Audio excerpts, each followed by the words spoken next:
मैंने पिछले चुनाव में कहा कि ये संविधान पर आक्रमण कर रहे हैं। किसान बिल संविधान पर आक्रमण था, नोटबंदी, गलत जीएसटी और अब ये इसका नए लॉ का नाम क्या है, मैं नाम ही नहीं जानता इसका क्या है।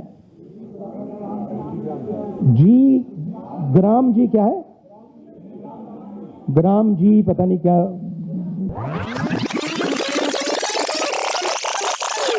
मुझे याद है पार्लियामेंट में और सड़कों पे किसानों ने नरेंद्र मोदी पर दबाव डालकर, हम सब ने नरेंद्र मोदी और सरकार पर दबाव डालकर उन कानूनों को रद्द कर दिया। अब वही कॉन्सेप्ट जो इन्होंने किसानों के साथ किया था, अब वो मजदूरों के साथ करने की कोशिश कर रहे हैं। आइडिया है कि दिल्ली की सरकार डिसाइड करेगी कहां जाएगा पैसा, कितना पैसा जाएगा, कौन सी स्टेट को मिलेगा, कौन सी डिस्ट्रिक्ट्स को मिलेगा।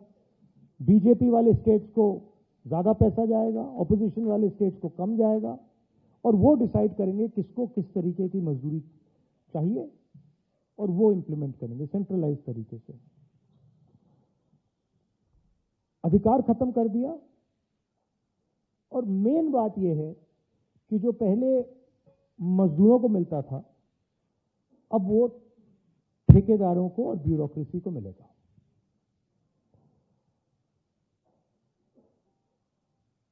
सारी की सारी योजनाएं जो बीजेपी की हैं,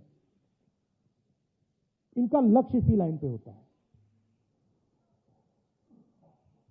उनकी विचारधारा है कि हिंदुस्तान का धन, हिंदुस्तान के एसेट्स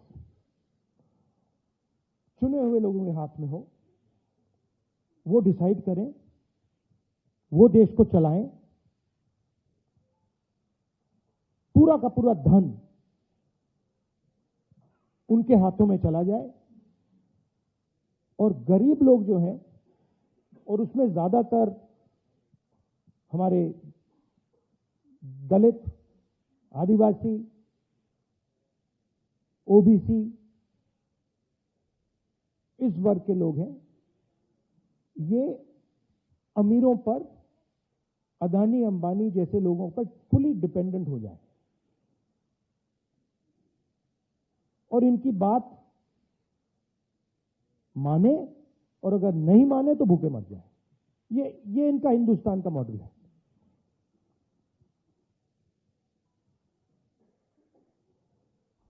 मैंने पिछले चुनाव में कहा कि ये संविधान पर आक्रमण कर रहे हैं।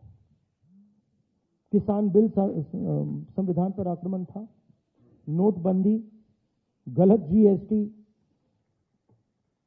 और अब ये इसका नए लॉ का नाम क्या है, मैं नाम ही नहीं जानता इसका क्या है।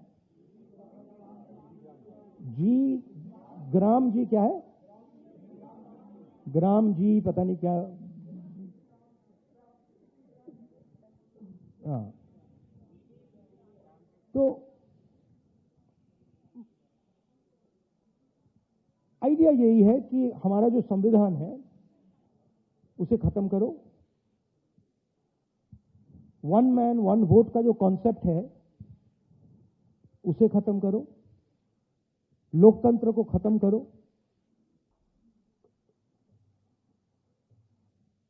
और जो आजादी से पहले हिंदुस्तान था, जहां पे एक व्यक्ति, राजा महाराजा, एक व्यक्ति पूरा डिसाइड करता था, सारे के सारे एसेट्स उनके हाथ में हुआ करते थे, और जो भी वो करना चाहते थे वो करते थे, वैसा हिंदुस्तान वो फिर से लाना चाहते हैं।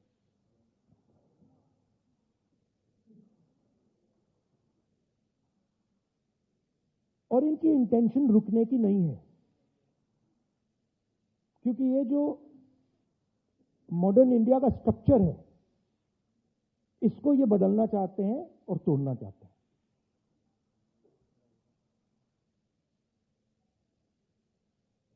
एक ही तरीका है इनको रोकने का, और मजदूरों को किसानों ने रास्ता दिखाया है। अगर हम सब एक साथ मिलकर खड़े हो जाएंगे, मैं आपको बता रहा हूं ये डरपोक लोग हैं, मैं अब इनको बहुत अच्छी तरह जानता हूं, ये डरपोक लोग हैं। अगर हम सब एक साथ खड़े हो जाएंगे,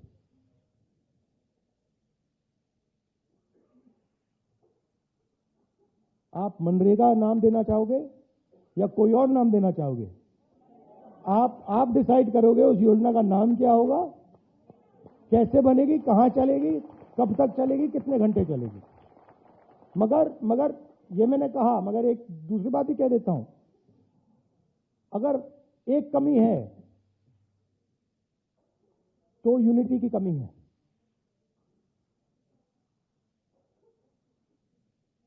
एक साथ गरीब लोग खड़े नहीं होते, अब होना पड़ेगा। और ये एक बहुत बड़ा मौका है,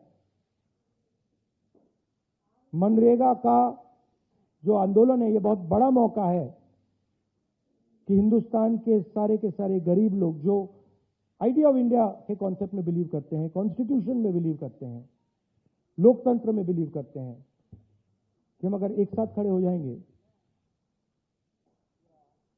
मोदी जी पीछे हट जाएंगे और फिर से मनरेगा चालू हो जाएगा। आप दूर दूर से आए, दिल से आपका धन्यवाद करना चाहता हूं। और जो संदीप ने कहा, जहां भी कांग्रेस पार्टी देश के मजदूरों के साथ खड़ी हो सकती है, वहां आपको कांग्रेस पार्टी खड़ी हुई मिलेगी। धन्यवाद।